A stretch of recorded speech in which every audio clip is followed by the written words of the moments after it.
Hi, I'm Christy. I want to talk to you today about how SPD, or sensory processing disorder, impacts the entire family. I do need to remind you that I'm not a medical professional. This is not meant to treat or diagnose. It is for informational purposes only. Living with someone who struggles with SPD is very exhausting for everyone in the family.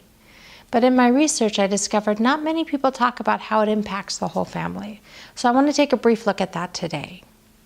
For the individual, life is exhausting because you're constantly trying to process the sensory information that you're getting. Either you're overloaded with it and therefore melting down a lot of times, or you're not getting enough of it and so you're seeking out more of it all the time. So it makes it hard to interact with people and interact with things around you in appropriate and effective manners. Like I said, a lot of times you're tending to either melt down because you're overloaded, or you're seeking more out and trying to get more sensory input into your brain. A lot of times there isn't a lot of in between. It's one extreme or the other. And you're trying to balance this and process everything and still respond. And so it's very exhausting for the individual. Now, this exhaustion can then contribute to more meltdowns, so it can become a vicious cycle very quickly. For parents, it's exhausting because they have to be ready to respond to that sensory person at a moment's notice. They have to make sure that they're playing or interacting appropriately with those around them, that they're using appropriate behavior all the time, that those around them are safe, and that sensory issues aren't causing them to hurt or injure someone around them. They have to deal with the meltdowns. They have to figure out what triggered it and how they're going to respond and how they can calm them down. A lot of times they try and anticipate when a meltdown might happen and see if they can prevent it or minimize it and figure out what they can do about that. They have to plan activities around the best time and the easiest way to not trigger a meltdown or to not trigger some kind of a major reaction from their sensory seeker. And these can be even mundane everyday activities like going to the grocery store or vacuuming or even taking a shower. They then have to turn around and battle with doctors and insurance companies to get a diagnosis and to get the coverage they need, to get the help that their loved one needs. And fighting these battles day after day after day, all while trying to keep going with normal life. They still have to keep up the house. They still have to go to work. They still have to try and have a social life, which a lot of times goes by the wayside because something has to go. So it's very overwhelming and exhausting for a lot of parents. But the siblings are also impacted. Many of them learn early on that their sibling can hit or pinch or bite or whatever their favorite activity is with little or no provocation. They have to watch their sibling have the meltdown and listen to it time after time.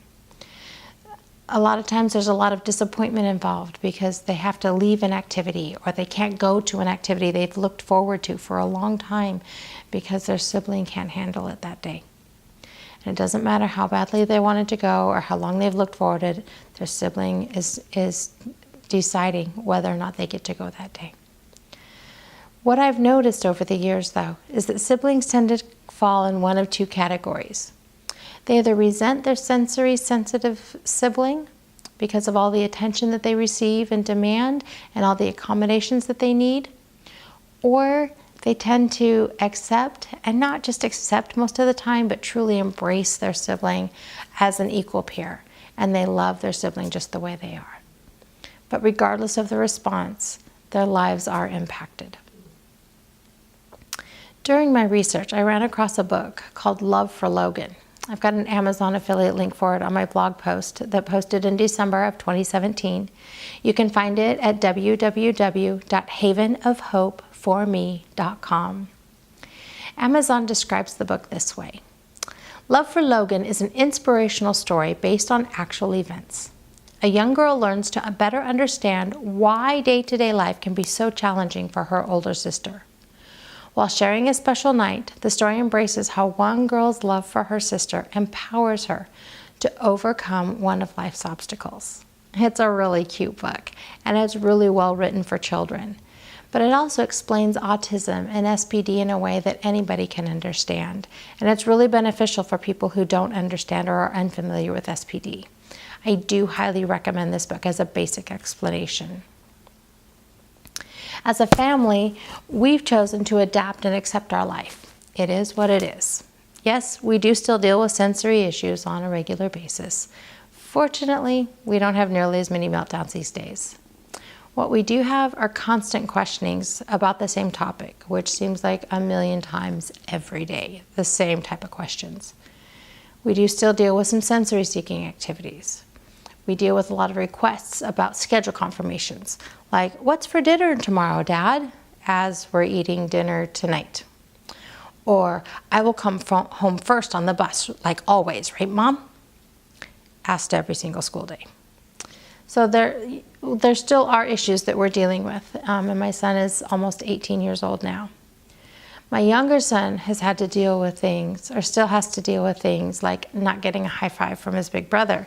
Even when everybody else in the class will give him a high five, his brother won't. Fortunately, he's got his brother's number, and he knows that his big brother loves him, even if he won't admit it. And we worked with him and helped him to know that it's okay to admit, it kind of hurts when that happens. And yeah, it does. We can't deny that. We can't take that away. But I am glad to say that my younger son knows that his brother does love him, and he's accepted it and taken it in stride. So yes, SPD does impact the entire family.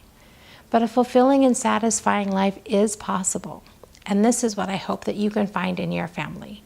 And as you find that, I hope that you'll join me in saying that life is good and there is never a dull moment.